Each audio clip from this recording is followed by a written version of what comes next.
Boa noite. Você assiste a partir de agora ao Espaço Público, programa de entrevistas da TV Brasil. Nossa convidada de hoje é Daniela Arbex, uma das jornalistas investigativas mais premiadas do país. Hoje, por ser um programa gravado, não haverá participação pelas redes sociais.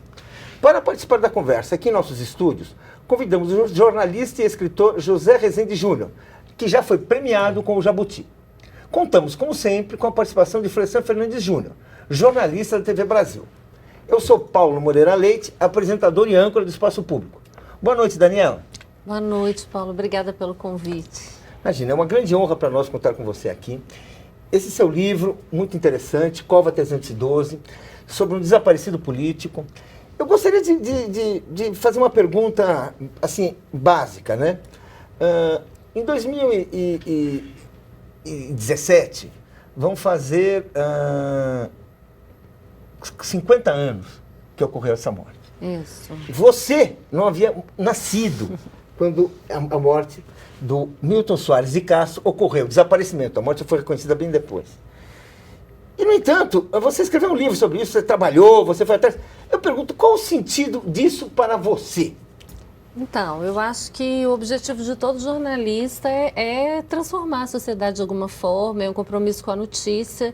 E eu, eu realmente não era nem nascida, né, quando isso tudo aconteceu, mas eu só conheci a ditadura pelos livros. E eu sempre quis fazer uma matéria que pudesse ser uma contribuição para esse período da nossa história. E em 2002, quando a Comissão Estadual de Indenização às Vítimas de Tortura em Minas chama as pessoas que foram torturadas para avaliação e avaliar as possíveis indenizações, eu fiquei muito impressionada com aquilo. Eu falei com o meu chefe, puxa, eu queria fazer uma matéria sobre isso, entrevistar as pessoas da nossa cidade que estão requerendo indenização. E aí meu chefe disse, olha, você pode fazer, mas essa é uma história que já foi contada. Se você me trouxer um fato novo, a gente pode conversar. Eu fiquei, puxa, mas um fato novo? E fiquei naquela história e comecei a conversar com pessoas que ficaram presas em Linhares, que eu vinha descobrir com essa investigação, que foi um dos maiores centros de detenção políticas do Brasil. A gente não sabia nada sobre essa história, super desconhecido. E aí, conversando com o Nilmário Miranda, que na época era o presidente da Comissão de Direitos Humanos da Câmara Federal e depois veio a ser ministro dos Direitos Humanos, ele me falou, eu falei, ô Nilmário, quantas mortes ele já tinha ficado preso lá tiveram em Linhares? Ele falou, Daniela, só teve uma morte que a gente sabe que foi do Milton Soares de Castro, um guerrilheiro do Caparaó, encontrado morto lá. Mas o corpo dele desapareceu. Eu falei, mas um corpo não pode desaparecer, então é isso que eu vou fazer. Boa. Foi assim que começou o livro. Muito bem. Foi assim que começou. Antes de prosseguir a entrevista, vamos conhecer um pouco mais sobre Daniela Arbex.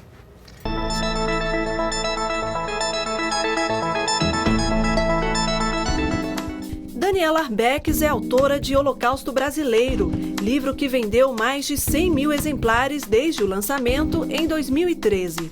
Pela obra, a também jornalista de 42 anos recebeu os prêmios de melhor livro-reportagem do ano pela Associação Paulista de Críticos de Arte em 2013 e segundo melhor livro-reportagem no Prêmio Jabuti em 2014.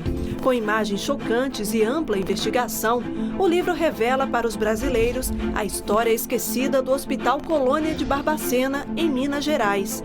No maior hospício do país, a alimentação era precária. Não havia assistência médica adequada ou cuidados de higiene. 60 mil pessoas morreram no local. O Holocausto Brasileiro trouxe projeção ao trabalho da jornalista, que optou por construir a carreira longe dos grandes centros, como Rio de Janeiro, São Paulo e Brasília. Repórter especial da Tribuna de Minas, foi ali que Daniela Arbex apurou e escreveu Cova 312, outro livro-reportagem que narra a morte de Milton Soares de Castro, um dos primeiros desaparecidos do regime militar. Integrante do grupo guerrilheiro de Caparaó, o jovem de 26 anos foi morto na penitenciária de Linhares, em Juiz de Fora. Depois de reconstituir as circunstâncias da morte do guerrilheiro, Daniela Arbex conseguiu localizar, 35 anos depois, o local onde o corpo fora enterrado clandestinamente, a Cova 312 do cemitério da cidade mineira, endereço que dá título ao livro. Daniela, uma coisa interessante no seu trabalho, nesse trabalho Cova 312, é a questão da vítima, né? Porque a vítima é uma pessoa pobre, filho de uma família muito pobre, né? E o que a gente percebe é que essas pessoas, na história do combate à ditadura, sempre ficaram relegadas, quer dizer, sempre se fala mais, até como se fosse uma divisão de classes, né? O sujeito era um profissional liberal famoso, não sei o quê, parece que valia mais, né? Então esse caso estava esquecido provavelmente por conta disso, né? E a questão toda é que você mostra como jovens, né? Porque ele era um jovem idealista que estava contra essa sociedade de classes que excluía a família dele, que eram acho que 10 irmãos, né?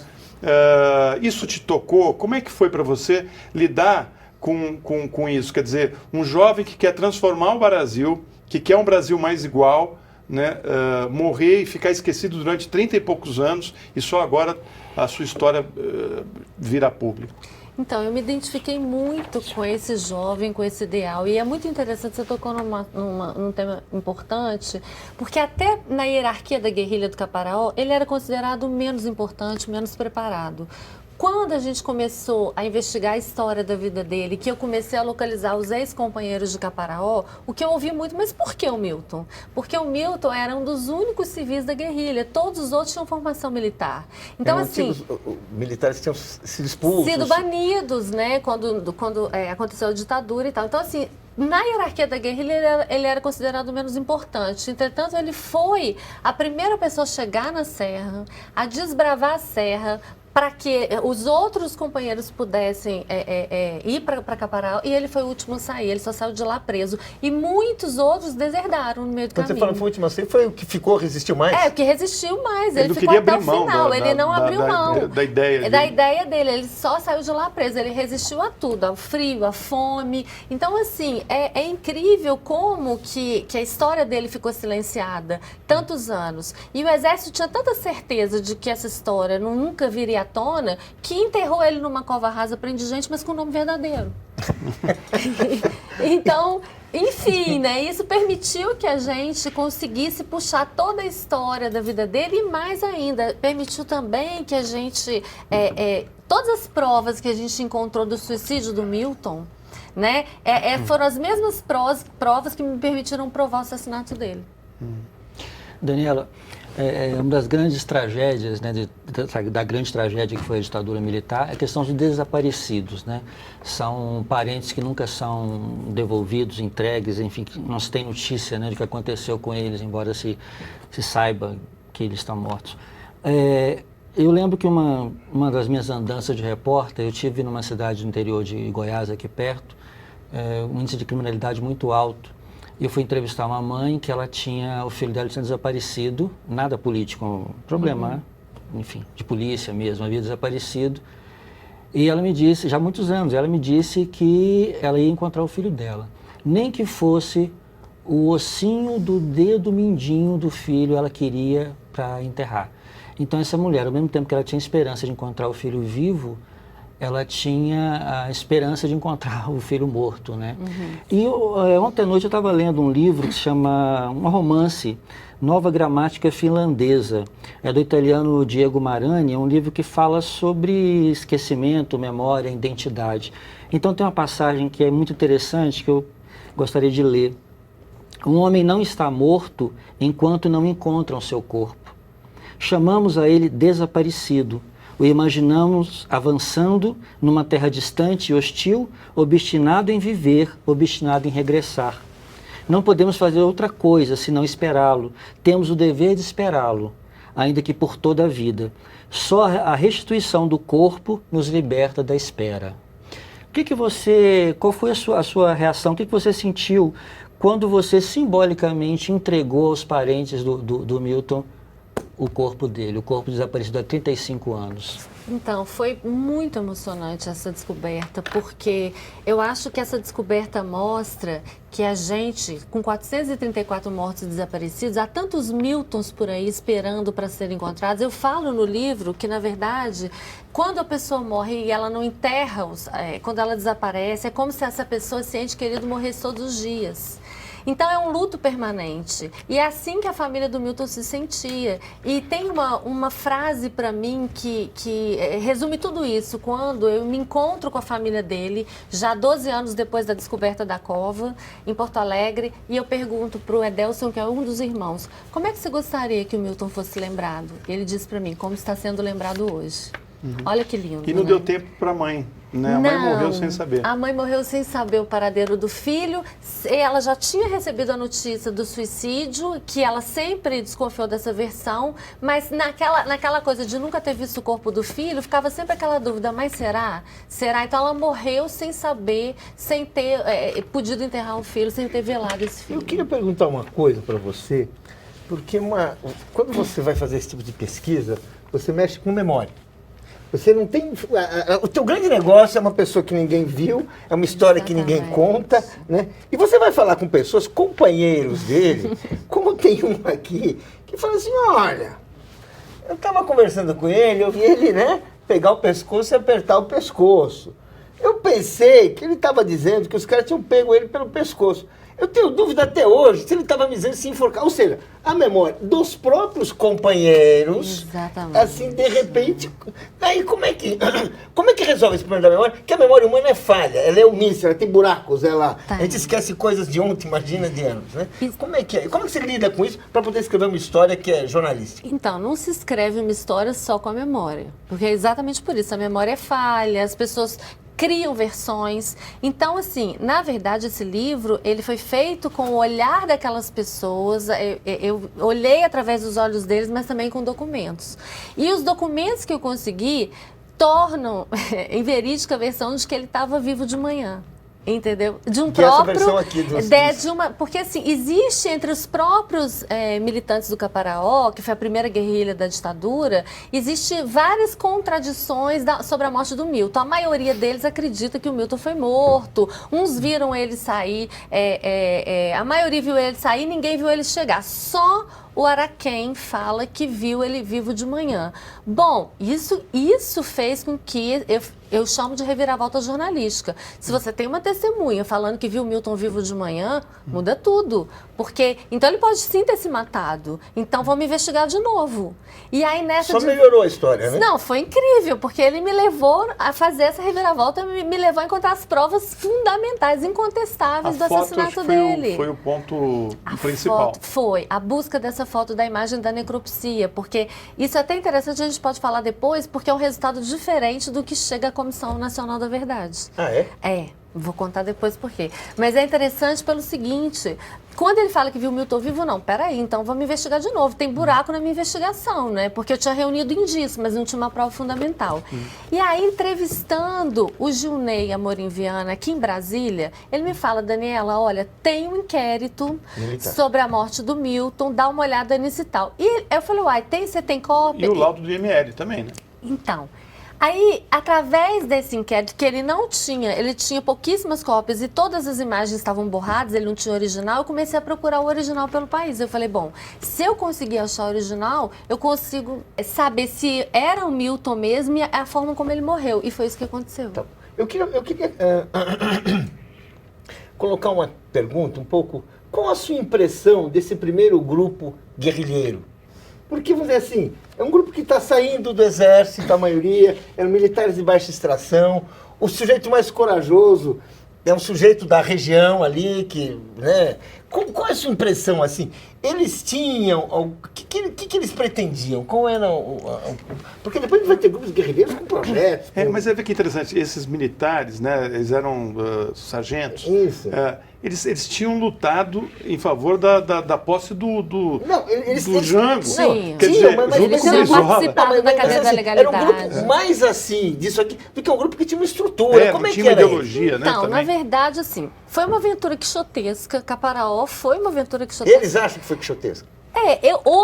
Hoje eles acham que foi quixotesca. Tá. Mas assim, foi uma aventura quixotesca, mas não foi tão desorganizada assim. Na verdade, eles não tinham uma estratégia bem definida, mas eles foram para Cuba, passaram por treinamento em Cuba, se reuniram um ano antes. Só que assim, com meia dúzia de homens e meia dúzia de armas, como é que você faz? Claro. Você vai combater a ditadura. Então assim, Por isso que eu falo que foi uma aventura quixotesca de um ideal utópico, né, de reagir a todo o arbítrio através da força. E quando eles chegaram na serra, eles foram surpreendidos pelo frio, pela fome. Eles não tinham ideia do que eles iam Não encontrar tinha de frio e ideia fome. do que eles iam encontrar. E aí também existe toda uma versão de que o Brizola, quando eles chegam na serra, abandona o projeto Caparaó. Explica um E pouco aí- o papel do Brizola nessa Então- história, o que a gente pode dizer, o que a gente pode falar, que é bom um personagem como o Brizola. a gente não, saber. e ele está num capítulo incrível Isso. chamado Cocô de Galinha e Rapadura, um dos capítulos que eu mais gosto desse livro. O Brizola, como Florissa falou, ele liderou a cadeia da legalidade quando eles queriam impedir a posse do Jango. Jango. E aí, os sargentos de várias regiões do país, eles se rebelaram nos quartéis para apoiar a cadeia da legalidade. Então, eles criaram um vínculo com o Brizola e com a ideia do Brizola de revolução, de resistência e tal. E aí, quando o Brizola é exilado e vai para o Uruguai, muitos desses... E ele acaba abrigando lá, exilando lá, muitos desses sargentos no sítio dele em Pando. Tá. Então, ele começa a financiar a ideia da guerrilha, que dizem que teve uma parte de dinheiro de Cuba, mas isso Falam não é uma... muito mesmo Falam disso. muito, mas falam, né? Enfim, ele começa a financiar a guerrilha, mandar pessoas para serem treinadas em Cuba. O Hermes é uma dessas pessoas que foi treinado em Cuba, aprendeu a fazer explosivo e tal. Então, ele participa de toda a parte, da parte intelectual da coisa. Mas na hora da execução, foi com todo respeito, uma zona. Porque aí o Hermes, que era do comando urbano da guerrilha, quando vai para a área rural e vê o que tinha lá no Caparaó, ele fala, gente, aquilo lá é um piquenique. Os caras... Eles se entregam sem nenhum tiro, né? Exatamente, ele falou que lá é um piquenique. Para mim, a guerrilha já caiu. E ele estava certo, porque logo depois eles são rendidos sem trocar nenhum tiro, né? Daniela, E aí... por que escolheram Caparaó? Por que Caparaó? Porque era uma região inóspita, em que eles acreditavam que lá no Caparaó eles não seriam encontrados, que eles poderiam fazer treinamentos, as reuniões... Havia, assim, uma certa miragem com a Sierra Maestra cubana? Assim, sabe? Quer dizer, Sierra, aquele lugar que talvez ninguém sim, achava. talvez porque, né, sim, os caras estavam talvez- copiando Cuba, assim, né? Estão deixando crescer a barba, eles né? Vamos dizer passaram assim. por treinamentos de E, pois guerrilha é, em os caras chegam Cuba, aqui, né? né? Eu fico imaginando, né? Eles passaram por esse treinamento. Então, acreditavam, não, a gente precisa de uma área inóspita de difícil acesso. E eles Pra na todo verdade... mundo, inclusive pra nós. pra eles. Eles Passaram fome, né? subestimaram, na verdade, aquela região. E eles acreditavam que lá eles estariam seguros. E eles falavam, não, a polícia nunca vai chegar aqui, porque vai morrer de pneumonia antes. E, na Quem morreu era verdade, ele, né? eles começaram a ser abatidos, começaram a passar fome, enfim. E outra coisa, era um bando de cabeludo, né? Uma gente super estrangeira num lugar, você imagina, divisa de Minas com Bahia, mineiro super desconfiado, né? Capixaba, então, nem se fala. O povo começou a desconfiar, mas o povo não é daqui. E o Milton foi quem melhor se disfarçou, porque ele ficou como um Januário, que foi o codinome que ele adotou para cuidar de cabra, embora ele não soubesse nada sobre cabra. E ele ficou alguns meses ali para tentar entender um pouco daquela região. Mas foi um fracasso, né, na Daniela, verdade. A morte do Milton lembra muito a morte do Vladimir Herzog. Sim. Né? Toda a situação que você descobriu, né? Quer dizer, o falso suicídio, a marca no pescoço que não bate com a de um Incompatível. suicídio, é incompatível. Você acha que essa era uma estratégia da linha dura da polícia militar para sumir ou desaparecer com presos que eram mortos sob tortura? Sem dúvida. Na verdade, a tortura ela virou uma coisa, virou norma, na verdade. A gente herda, inclusive, desse período, toda a arbitrariedade que a gente vê hoje da polícia, violência e tal. Então, assim, na verdade, também eu acredito que o Exército subestimou muito a inteligência das pessoas. Quando... No caso do Milton, igual eu já citei, enterra uma pessoa numa cova rasa com o nome verdadeiro. Quando fala que a pessoa se matou e a pessoa tem 6, 7 tiros, você vai fazer exumação e aí você encontra no caixão várias cápsulas deflagradas, entendeu? Então, assim, eu acho que foi uma estratégia deles de amedrontamento também, né? De E silenciamento. os legistas participavam disso? Faziam as... Eles participavam, no caso do Milton... Deixa eu falar tem uma pergunta do legista que é muito boa. Ela falou com os dois. E um joga a bola pro outro. É. Ninguém fala. Como é que. Eu queria saber assim, nessa coisa de contar a história, de fazer as pessoas contarem a história. Você pegava o laudo, você ia falar com eles, e dizia, não, mas eu não tava, eu não lembro. Eu fiz 15 mil laudos, eu fiz 20 mil. Conta um pouco, como é que é isso? Como é que são esses caras que, enfim, são funcionários públicos, né? Eles assinaram coisas, né? Como é que era a conversa com ele? Uma tentativa de, vamos me livrar dessa mocinha bonitinha, sai daí. Como é que era isso aí? Então, é muito interessante porque eu consegui achar os dois peritos que participaram do laudo da necrópsia. E os dois octogenários, né? Um 79 e outro já com 80 anos. Até foto deles aqui. É um deles. E é incrível É o Baeta, né? O deles. Um é o Luzmar, o outro Orlando. E é incrível, na verdade, quando ele fala... O primeiro perito disse para mim, Orlando, disse para mim o seguinte, ele não lembra nem quando foi a ditadura no Brasil. Agora, você acha que ele não lembra ou ele estava fingindo que não? Mas não sei, deixa eu dizer, conta, cara, mas... deve ter tido uma amnésia. Não, é tão incrível porque ele não lembra quando foi a ditadura, ele não sabe nem por que ele estava nesse caso, mas ele lembra quando ele se formou antes. Ele lembra o Instituto de Criminalística do qual ele se formou. Ele lembra tudo antes da ditadura. Depois da ditadura ele não lembra mais nada. E no final da entrevista ele tem um lapso de memória e ele fala, Daniela, você me desculpa, o que você está fazendo é importante porque o que eles fizeram com o Milton foi uma covardia. E eu gravei na marra, porque ele não queria deixar eu gravar. Falei, não, eu tenho que gravar. O segundo foi incrível, porque eu acho que o segundo queria falar todos esses anos. É possível. O segundo, quando a gente começa a conversar, primeiro ele fala, eu já fiz mais de 15 mil laudos, eu não vou saber e tal. Quando ele vê a foto da necrópsia e eu começo a perguntar para ele, mas você acha que essas lesões são compatíveis com suicídio? Gente, ele tem uma crise de verdade inacreditável. E no final ele termina dizendo, olha, esse moço foi assassinado. Olha que incrível. Se bem que eles deixam em aberto, né? Eles não falam que foi suicídio, eles falam que... Não, eles ficam na foi linha... assassinado, não quer dizer que eu participei, né? Exatamente, mas aí, por exemplo, os outros... A necrópsia do Milton foi feita por 3 médicos. Só um tinha formação em medicina legal. Os outros 2 eram médicos do Exército. Já está errado, né? Eu encontrei... Dos 3, 2 estavam vivos e um estava morto, que é o Guadalupe, que era o médico civil. O médico civil coloca no atestado de óbito asfixia por enforcamento. Não fala em suicídio. Depois, muitos anos depois, eu vim a saber pelo neto dele que ele foi pressionado a mudar esse laudo porque ele não colocou a palavra suicídio e mais, que ele foi retirado de casa, que foi a cereja do bolo, né? Que ele foi retirado de casa de madrugada pelo Exército. O que significa isso? Que o Milton morreu no interrogatório, de madrugada. Bem, nós vamos ouvir o Sérgio Muilaer, membro fundador do Comitê pela Memória, Verdade e Justiça do Distrito Federal e vice-presidente da Comissão de Anistia. Ele gravou uma pergunta referente ao documento de Linhares. Ótimo. Vamos ouvir. Vamos. No tocante ao documento de Linhares, que foi um documento programático dos presos políticos, dos perseguidos políticos em Juiz de Fora, e que se ela teve acesso alguma vez a esse documento, se o documento faz referência ao Milton Castro.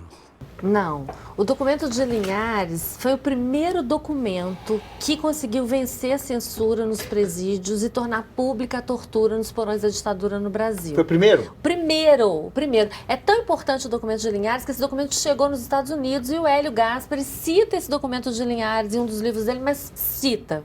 O que foi o documento de Linhares? O documento de Linhares foi quando os presos políticos começaram a chegar de vários interrogatórios pelo país.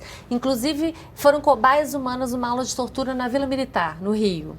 E eles se reuniram e cada um começou a contar o que passou, quem eram os torturadores, as formas de tortura. Eles resolveram, dentro de Linhares, fazer o documento. E eles conseguiram fazer um documento que tinha 13 assinaturas inicialmente. O documento foi apreendido, a primeira versão do documento foi apreendida, eles conseguiram fazer de novo e conseguiram vazar o documento para fora da cadeia. E é impressionante que eles contam os detalhes da tortura, principalmente dessa famosa aula de tortura na Vila Militar. Eles não citam o Milton porque o Milton já tinha morrido, porque o documento de Linhares ele foi feito em 69 e o Milton tinha morrido 2 anos antes. Mas é uma reunião de depoimentos de militantes políticos que, na verdade, essa convivência deles permitiu essa troca de informações. A gente sabe quem são esses militantes políticos? Sabemos, Ângelo Pezzutti, que é filho da Carmela Pezzutti, o Murilo Pezzutti, o Maurício, Marco Antônio Meyer. Então, são pessoas da Colina, da Corrente.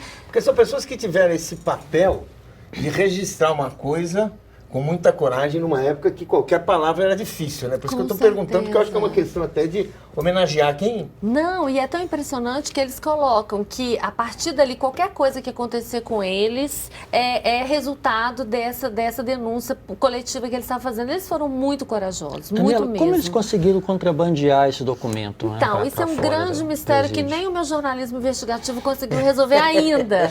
É o seguinte, existe uma versão que fala que foi o pai do Ângelo que conseguiu vazar o documento. Existe uma outra versão que fala que foi uma namorada de um dos militantes políticos que vazou. O fato é que o documento vazou e, em retaliação ao documento de Linhares, eles criaram, a direção da cadeia criou um parlatório, que eram grades duplas, que impediu o contato do preso político com a sua família, o contato físico, para fragilizar mesmo.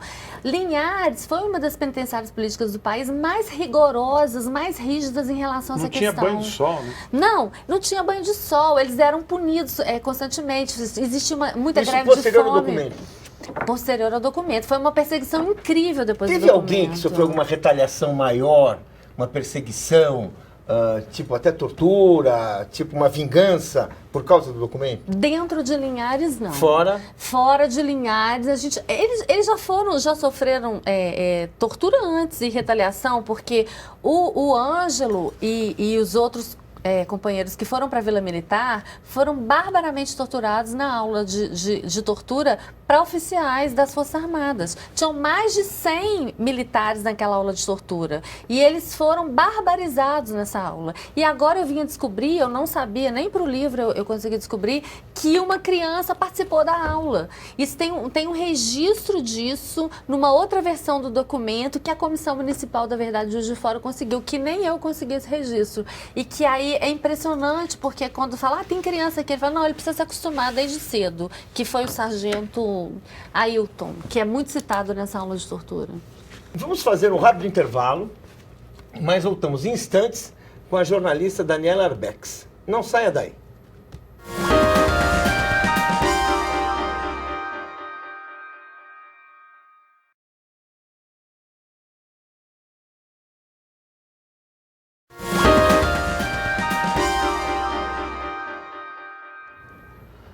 O Espaço Público está de volta com a jornalista e escritora Daniela Arbex. Daniela, eu queria colocar uma coisa que, lembrando que você foi investigar uma história que você não faz de memória. A maioria dos livros sobre a ditadura são livros de memória de alguém que viveu, de alguém que contou uma história, que conheceu personagem, e que depois vai recheando. De certa maneira, vai confirmando a sua memória. Não, você faz um livro que é uma descoberta. Né? Então, é aquela coisa assim, aquela curiosidade de repórter, não, eu quero saber as novidades, eu quero saber uma novidade. Você fala que tinha criança assistindo aula de tortura, por exemplo, já é uma coisa assim que acho que nem estava assistindo, estava sendo torturada a criança, né? Não, estava assistindo. Assistindo, Assim, como é que é essa experiência mesmo? Assim, eu queria ver se dá para você, se tem alguma coisa, porque eu acho assim, muito impressionante. É como a maioria dos livros que a gente lê são livros de história sobre o Renascimento, evidentemente não são pessoas que viveram no Renascimento, livros sobre a independência, mas como é que é fazer isso assim, sem ter essa conexão emocional, pessoal que tantas pessoas têm? Então, na verdade, é como a gente... Eu ouvi muito isso assim, mas como é que você conseguiu até reconstruir diálogos que você não presenciou? Mas o jornalista, ele faz isso todos os dias, na verdade, né? Ele não presenciou alguma coisa e ele vai em busca de documentos, de informações, ele pesquisa de maneira árdua. Foi o que eu fiz no COVA 312. E é interessante que eu já tinha lido sobre a ditadura. Eu conheci a ditadura, como eu falei aqui, pelos livros. Eu queria contar uma história humana, humanizada. Não uma história de militantes contra militares, de mocinhos contra bandidos. Não aquela história que todo mundo já viu, que né? todo mundo Porque, já no fundo, viu. A história da memória é a história de quem já viu, Exatamente. né? Então, assim, quando você começa a pegar os documentos e você começa a ver... Não, peraí, o documento está aqui, mas quem é o rosto desse documento aqui? E você vai humanizando as histórias. Não tem nem como não se envolver emocionalmente. Eu fiquei muito ligada àquelas pessoas e acho que o livro acaba fazendo justiça a pessoas que a história oficial não fez justiça. Por exemplo, Ângela Pezzutti, a irmã da Carmela, uma das maiores mães da guerrilha em Belo Horizonte. A Ângela era irmã da Carmela, ela não tinha envolvimento político nenhum. Mas se não fosse o trabalho que a Ângela fez nos bastidores para manter Murilo Pezzutti, Ângelo e a Carmela vivos... Eles não tinham se mantido vivos no cárcere, eles não tinham sobrevivido ao cárcere. Então foi através do trabalho dela, aí eu vou contar a história deles através do olhar dessa irmã, que deixou inclusive de casar, abandonou a vida pessoal para cuidar de 3 pessoas que foram vítimas da ditadura. Né? Então a história dessa mulher é uma história incrível. Ó, uma pergunta que eu vou fazer, estou falando muito. Você conheceu muita gente, tem muitas pessoas importantes que ficaram presas lá. Você teve uma longa entrevista com o prefeito Márcio Lacerda. Você não teve uma entrevista com o governador Pimentel. Enfim, fala um pouco dessas pessoas. Como é que elas viveram isso? Com quem dá para falar? Então, o Márcio Lacerda, ele sempre foi conhecido por ter uma recência incrível em falar sobre esse período. E foi muito interessante que as pessoas falaram como você conseguiu fazer o Márcio Lacerda falar, né, se abrir. E aí, sabe como eu consegui?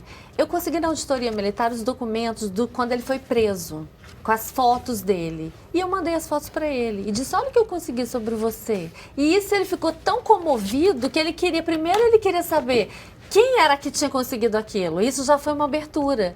E aí, quando a gente sentou para conversar, ele já estava muito conectado emocionalmente, porque ele ficou muito emocionado ao se ver e a encontrar esses documentos que ele tinha perdido na década de 60. Ele era chamado de gringo, né? O gringo, né? E a história dele, Linhares, pode contar a história dele? É uma passagem, eu resolvi contar a passagem mais divertida da cadeia, que o Márcio Lacerda participa de uma tentativa de motim, em que estava a cadeia toda cercada numa das inúmeras tentativas de motim, e aí eles começam... Motim dos presos comuns, né? Não, dos presos políticos. Os políticos iam fazer um motim, não? Não, era dos presos políticos. Eles estavam protestando contra um monte de irregularidade na cadeia, enfim. E aí a cadeia foi cercada por vários policiais armados, cães e tal. E eles começaram, vamos resistir, não vamos resistir. E aí o Márcio Lacerda fala, gente, tem muita liderança importante aqui, é melhor a gente não resistir, porque eles vão aproveitar para matar todo mundo. E resolveram fazer uma votação no meio do olho do furacão. E aí fizeram a votação, sim, ganhou. Mas aí, quando eles começaram a se armar para resistir, alguém falou assim, gente, mas não pode ser, o sim não pode ser por maioria simples, tem que ser com mais 2 terços, tem que ser por 2 terços. Aí o não ganhou. Enfim. Uma boa manobra na última hora, né? Uma boa manobra política, né? Claro, né? E aí eu conto essa história. Aliás, tem muitas histórias divertidas, né? Daniela, o seu livro conta a história de jovens, a maioria das pessoas eram jovens, né, que deram a vida, arriscaram, né, perderam sua juventude e tal, lutando contra a ditadura. E o seu livro narra passagens terríveis, como a aula de tortura, por exemplo, que é difícil você ler sem você sofrer com aquilo, né, sem ter ligação emocional. Quando você vê hoje jovens pedindo a volta da ditadura militar, o que você acha? Por que isso? O que faltou? Faltou dizer para esses jovens, nós não escrevemos livros suficientes, as escolas não ensinaram suficientemente, não contaram essas histórias suficientemente, sabe assim, as instituições falharam, a nossa geração falhou. O que é? Por que os jovens hoje pedem a volta dessa barbárie? Exatamente porque eles desconhecem esse período da história. A ditadura é um período que, como meu chefe disse naquele momento, na primeira vez que eu fui levar a ideia de fazer uma matéria, que já é uma história que todo mundo já contou. Isso é um grande equívoco. Ela não é uma história que todo mundo já contou. Tanto é que se fosse uma história que todo mundo tivesse contado, a gente não tinha ainda 434 mortos e desaparecidos no país. Então eu acho que é puro desconhecimento. E o que me impressiona mais com o livro Cova 312 é a resistência desses jovens em saber sobre esse tema ditadura. É incrível isso, assim, as pessoas estão lendo porque é da autora do Holocausto Brasileiro, que foi um livro que fez sucesso e tal. E aí elas se impressionam. Então, depois que elas leem, elas quebram essa resistência. Mas é uma resistência enorme, eles não se interessam pela nossa memória, pela história recente do Brasil. E isso é um perigo, né? Na verdade, é um perigo, porque a gente acaba reproduzindo esses modelos, né? Que a gente levou tanto tempo para vencer isso e a gente acaba reproduzindo modelos, como pedir a volta da ditadura, como dizer que bandido bom é bandido morto, né? Então a gente legitima todos esses métodos de exclusão aqui nasceram através da ditadura e essa juventude vai seguindo por aí, né? Mas por que, Daniela? Porque eu imagino que na Argentina não é assim, no Chile não é assim, em outros países, no Uruguai, que sofreram ditadura também, há um conhecimento, há uma conscientização das pessoas, das novas gerações. O que houve no Brasil? Mas por que mais não do houve que isso, é uma mobilização permanente. A nossa mobilização começou muito tarde, em relação a formar uma comissão para se levantar. A primeira tentativa de fazer uma CPI foi em 95, tarde e beça. E a Argentina nunca se desmobilizou. Essa busca deles pelos seus mortos e desaparecidos é permanente, como os outros países. Né, na linha do que você está falando. De certa maneira, no plano simbólico, a ditadura derrotou a nossa capacidade de construir uma memória. Porque na Argentina, no Chile, no Paraguai, no Uruguai, pelo menos de alguma forma, houve um chamado ajuste de contas da sociedade com os torturadores. Aqui no Brasil não houve. Aqui no Brasil parou na Comissão Nacional da Verdade, que deu uma lista distribuída assim e acabou. Como é que isso? Você acha que isso tem influência? Só complementando, a própria lei da anistia nossa anistiou os assassinos, os torturadores. Mas isso acontece depois que você revê a lei. Só que não se faz a revisão da lei. Não seria o rompimento que não ocorreu? Porque você pega o caso do chileno, há um rompimento. Você pega o argentino, há um rompimento. E eles vão para os tribunais, eles são julgados. Né? Tem rebelião militar para impedir o julgamento, mas são julgados. Enfim, você acha que foi isso que faltou no Brasil? Olha, é difícil falar exatamente o que foi. Não faltou uma única coisa. Isso que o Paulo falou é importante. Não houve nenhum ajuste de contas. Na verdade, nós temos uma lista com 300 torturadores, que foi o que o Paulo falou. Essa lista foi divulgada e ficou por isso mesmo. Essas pessoas, poucos torturadores foram realmente ouvidos, foram chamados. Se você vê, por exemplo... não fugindo da pergunta, porque eu não tenho uma resposta, mas vamos pensar juntos. A Comissão Nacional da Verdade, quando ela divulga em 2014 o relatório final sobre o trabalho dela, ela cita o caso do Milton, cita a minha investigação, não tinha ainda o livro. E ela fala o seguinte, que por não ter os restos mortais, por não ter sido feita a exumação, a gente vai considerar o Milton um desaparecido político. Bem, é um grande equívoco. Vamos ouvir o Ivan Seixas, filho de um desaparecido, ex-preso político, militante dos direitos humanos. O Ivan Seixas era vizinho do Milton Soares de Castro, em Porto Alegre. E ele gravou uma pergunta para Daniela Arbex. Daniela, você está se dedicando a revelar os crimes cometidos contra os cidadãos pobres desse país. Isso tem te causado transtornos, constrangimentos, ainda mais agora, nesse momento desse tsunami reacionário que assola o país?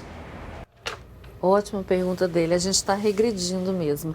Então, eu sempre me dediquei à defesa dos direitos humanos. E isso a gente sempre foi alvo de questionamentos, mas agora com esse discurso do ódio que nós estamos vivendo, principalmente na internet, nas redes sociais, é uma coisa impressionante. É para intimidar o jornalista. Mas eu acho que a gente precisa vencer isso. Eu estou sendo muito atacada em função desses reacionários que ele falou, e a minha resposta foi criar uma coluna chamada Em Terra de Cego. Uma coluna dominical na Tribuna, que são crônicas do cotidiano em que eu falo sobre todos esses assuntos e aí eu coloco a minha opinião.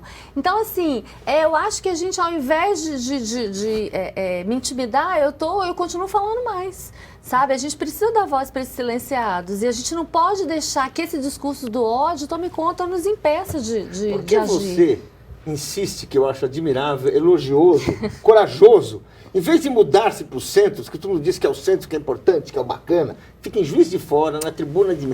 Qual é essa... Porque eu acho assim maravilhoso. Os países progridem quando eles se diversificam, quando não só são 2 ou 3 lugares para viver, para pensar. Como é que é isso? Então, na verdade, assim, Paulo, eu nunca tive vontade de sair. Eu fiz uma opção às avessas, na verdade, porque todo mundo quer se formar e quer sair para um grande centro e tal. E começou a me incomodar aquela coisa de que só existe vida profissional no eixo Rio-São Paulo, que não existe vida profissional fora desse eixo. E é um equívoco, a gente tem tantos ótimos jornalistas trabalhando. E outra coisa, aí nós vamos abandonar o interior precisa de jornalistas corajosos, comprometidos. A gente já tem, olha quanta gente maravilhosa aqui, grandes jornalistas. Então, assim, a gente precisa ajudar o país dentro da nossa aldeia. Minha aldeia é a minha área lá, é a minha região. E eu sou feliz lá. E é incrível, porque isso é uma cobrança permanente. Puxa, mas você tem que sair, você tem que sair. E, na verdade, eu acho que o meu trabalho mostra um pouco que eu não precisei sair. Né? Impressionante é isso. Que eu não precisei. Então, assim, eu sou feliz, eu ganho bem. Incrivelmente, gente, eu ganho bem. E, assim, sou feliz fazendo o que eu faço, sabe? É claro que existe uma pressão maior. Você denuncia uma pessoa hoje de manhã e se encontra com ela no supermercado de tarde. Porque você está no interior, isso, Daniela, né? tem uma questão aí também que acho que mais importante de tudo é que você é uma jornalista investigativa, né? Uma coisa rara hoje no Brasil, né? Existe uma preguiça em se fazer o jornalismo investigativo, de ir atrás, enfim, não só a preguiça, mas há também o desinteresse das grandes empresas em fazerem o bom jornalismo, né, ouvindo todos os lados da maneira como você fez. Aliás, você tem um trabalho que também é fruto do fato de você estar vivendo fora do eixo, que é o Holocausto Brasileiro, que já vendeu mais de 100 mil livros, né, exemplares, e que agora também vai ser um documentário para a televisão. Você podia falar um pouco sobre o Holocausto Brasileiro, que é a história de um hospício no interior do Brasil? Então, o Holocausto Brasileiro é uma história que já tinha sido contada antes. O grande diferencial do livro e da série de matérias que a gente fez, a história foi contada em dois momentos. Década de 60 com a revista O Cruzeiro e década de 70 com o jornal Estado de Minas e o cineasta Elvésio Raton. Só que a primeira vez que os sobreviventes foram procurados, eles nunca tinham tido voz. E é incrível, porque eu, na verdade, vou buscar, através das imagens que o Luiz Alfredo fez na década de 60 para a revista Cruzeiro, quando Luiz eu vi... Alfredo, que é o fotógrafo da Luiz Alfredo revista. De quê? Não, ele fala Só Luiz Alfredo, é um absurdo, mas ele quer Luiz Alfredo. Luiz Alfredo. O fotógrafo da revista Cruzeiro, quando eu vejo essas imagens 50 anos depois, né, porque eu tive acesso a isso em 2009 e só fui fazer as matérias em 2011, eu falei, gente, mas eu não sabia que a minha geração tinha vivido alguma coisa parecida com isso. Eu não vi nenhuma das fotos no hospital. Todas as fotos me remetiam a campos de concentração. E eu falei, eu preciso encontrar um sobrevivente de qualquer jeito. Mas eu queria aqueles fotografados pelo Luiz Alfredo, 50 anos antes. E eu encontrei. Então, essa é a história do nosso Holocausto. A grande diferença para o que já foi contado é que ela traz a voz dos sobreviventes. Mais uma vez, os silenciados e as pessoas pobres e invisíveis da sociedade. Inclusive, Daniela, uma coisa muito interessante nesse levantamento é que 70%, né, das pessoas que foram internadas lá na colônia, chamada colônia em Barbacena, não tinham transtornos mentais.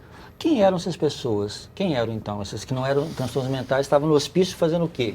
Então, eram pobres, eram homossexuais, eram militantes políticos, eram meninas que haviam perdido a virgindade antes do casamento e eram, inclusive, os insanos, né? Então, assim, esse hospital acabou sendo um depósito para todos os tipos de indesejáveis sociais. Eu falo sempre que se o Colônia existisse nos moldes, hoje nesses moldes de ontem, a gente não ia ter lugar para tanta gente, porque todos nós seríamos candidatos. Por algum motivo. Por algum motivo, né? Então, assim, todo mundo que incomodava a sociedade de alguma forma e que fugia àquela normalidade que se esperasse, era mandado para lá. E agora, a gente estava conversando antes aqui, o Colônia não foi uma exceção no Brasil, infelizmente. A gente teve a Colônia Juliano Moreira, a gente teve o Juqueri, vários outros hospitais. Qual que é a diferença? Que também maltratavam, que também não ofereciam um tratamento digno e adequado.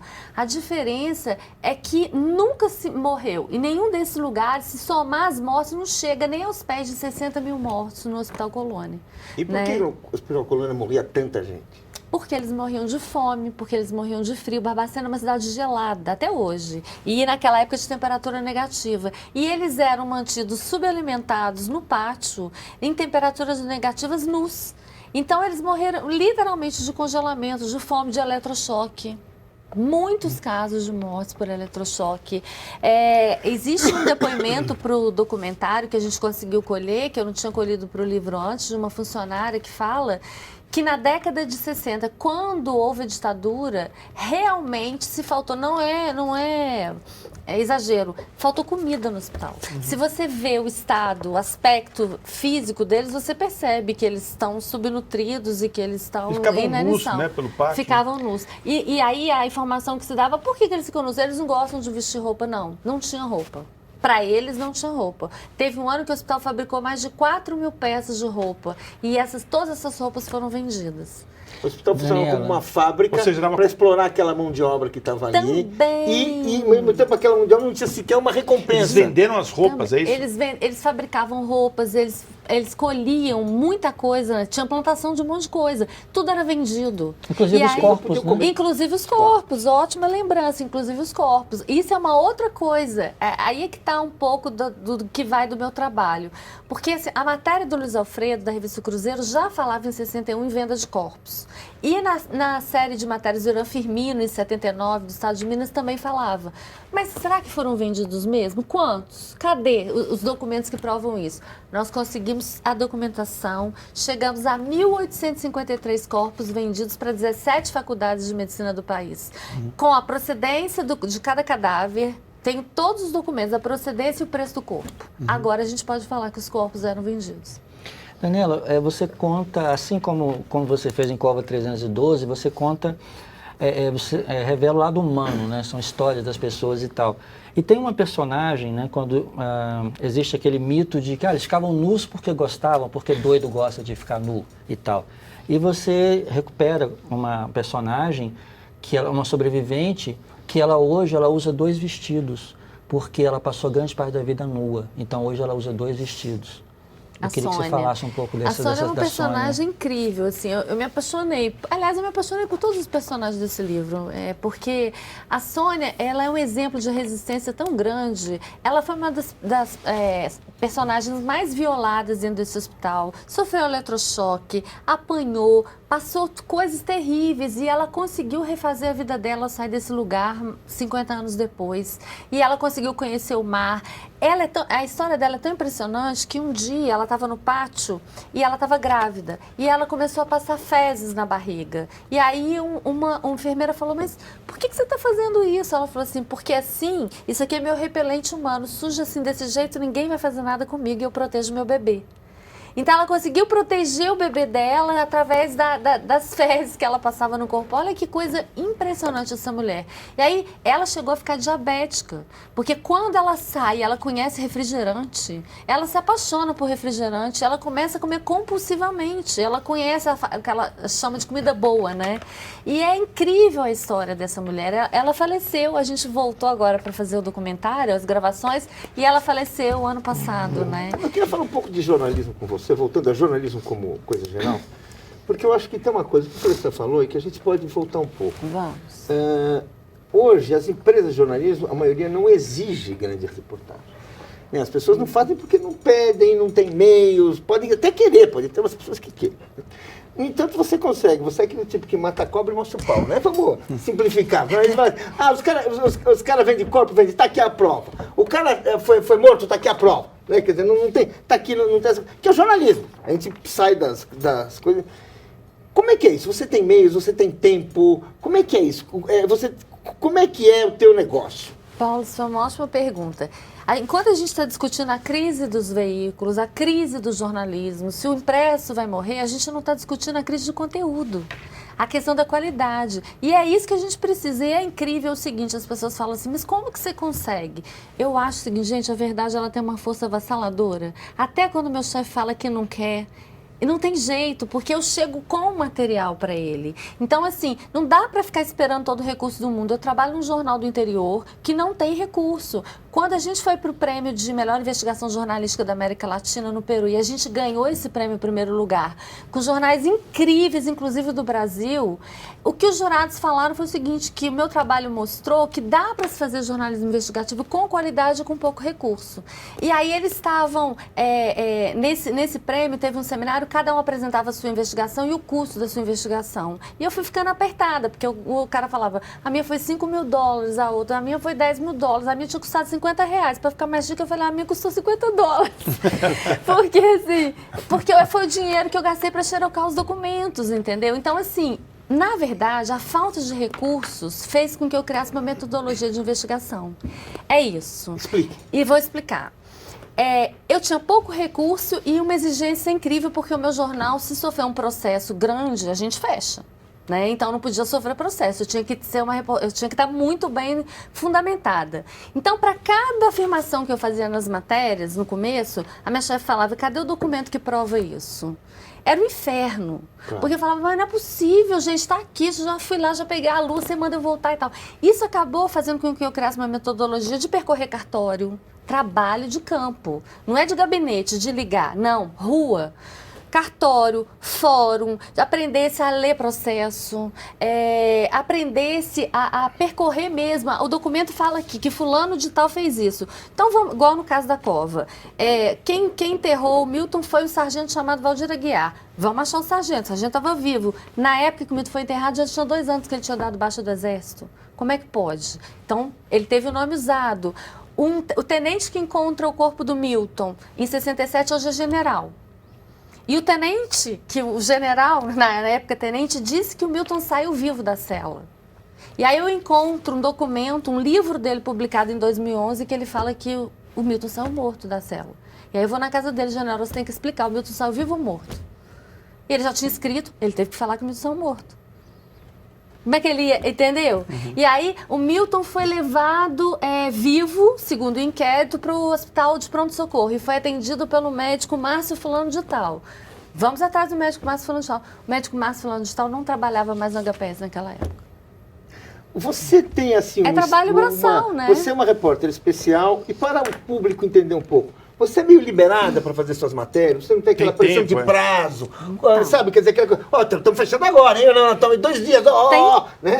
Como é que é? Tem tudo. Claro que primeiro que quem não se pauta é pautado.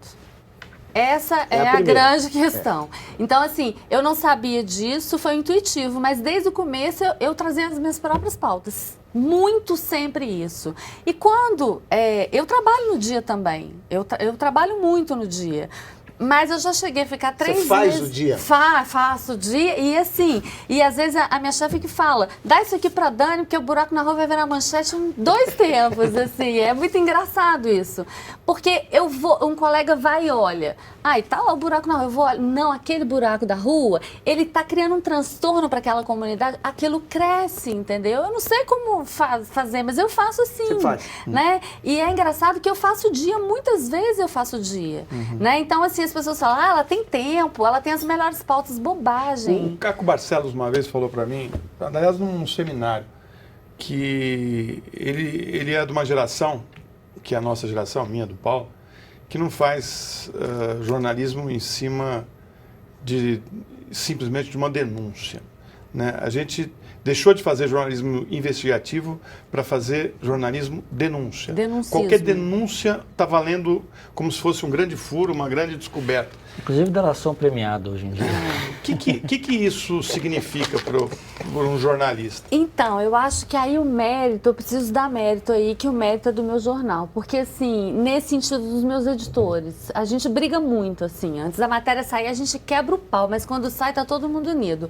E a gente briga assim, o que é notícia de verdade? A quem interessa essa denúncia que a pessoa traz? Então, a gente já tem até uma frase pronta, quando ligam para mim, Daniela, eu quero que você faça, eu tenho isso. A gente não publica denúncia, a gente apura a denúncia. Essa é a primeira coisa, a gente apura. Depois a gente vai ver se tem fundamento ou não. Então isso é um método e um cuidado que o meu jornal tem e que me ensinou muito, assim. Porque às vezes é tão interessante que a pessoa fala, é uma bomba. Tá que isso aqui é uma bomba. Aí você vai apurar, não é nada daquilo. Está totalmente esvaziado de conteúdo e de verdade, entendeu? Então, acho que a gente tem que saber primeiro o que é notícia, realmente o que é notícia, é quando ela é pública, que ela vai interessar e não se deixar manipular. Eu estava conversando um pouco antes em relação à relação com as fontes, né? Eu já perdi fontes maravilhosas, incríveis mesmo, que eram super fontes, que me facilitavam o acesso, porque eu denunciei alguma coisa errada que elas fizeram. E elas achavam que por serem minhas fontes, elas se sentiriam protegidas. E não funciona assim. Tinha um comandante da Polícia Militar que ele me passava as ocorrências primeiro e tal. Mas um dia eu descobri que, por ordem dele, eles estavam maquiando os boletins de ocorrência para cair a criminalidade violenta. Então, assim, homicídio, aparecia encontro de cadáver, homicídio na criminalidade violenta. Então, caía o índice de criminalidade violenta para homicídio, para roubo, enfim, para todos os crimes violentos. E a gente mostrou que os casos que ele estava tratando não eram bem daquela forma, me mostrava quais eram os casos realmente. Olha, ele ficou ofendidíssimo, como é que você fez isso comigo? Não, peraí. Então, isso também cria um respeito, uma independência. Eu falo, o jornalismo me trouxe muitos inimigos e a literatura me fez ser amada, minha gente. Então, ela tá fazendo com que essa minha, assim, tá me acalmando, entendeu? Porque o jornalismo só me trouxe inimigos, mas a literatura fala, seu trabalho é lindo, você é incrível. Daniela, os seus dois livros, eles, Cova 302, o Holocausto Brasileiro, falam de gravíssimas violações de direitos humanos. No prefácio do Holocausto Brasileiro, a jornalista e escritora Eliane Brum, ela diz o seguinte: é preciso perceber que nenhuma violação dos direitos humanos mais básicos se sustenta por tanto tempo sem a nossa omissão, né? Nós continuamos nos omitindo. Quando você vê hoje, por exemplo, jovens negros na periferia, né, sendo assassinados, grande número e tal, você acha que a gente continua se omitindo? Tá, eu acho que sim, a gente não só continua se omitindo, como a gente é parte de toda essa violência que a gente está assistindo. Quando uma pessoa, uma dona de casa, escreve na rede social, na dúvida atropele, né? Quando as pessoas lincham uma pessoa, que com passagem ou não interessa, lincham uma pessoa porque supostamente ela cometeu um furto, nós somos parte dessa violência. Então a gente não só está se omitindo em relação à mudança desse contexto, mas a gente é parte dele, né? A gente é parte daquilo que a gente detesta. Okay. Bem, agradecemos a sua convidada de hoje, a jornalista Daniela Arbex, e agradecemos especialmente a você que está nos assistindo. Agradecemos também o escritor José Rezende Júnior e o jornalista Florestan Fernandes Júnior. Para saber mais sobre o espaço público, entre no site da TV Brasil. Eu convido você para assistir a reprise do programa aos domingos, às 11 da noite. E na semana que vem temos um encontro marcado, na terça-feira, às 10 da noite, com mais um Espaço Público. Até lá!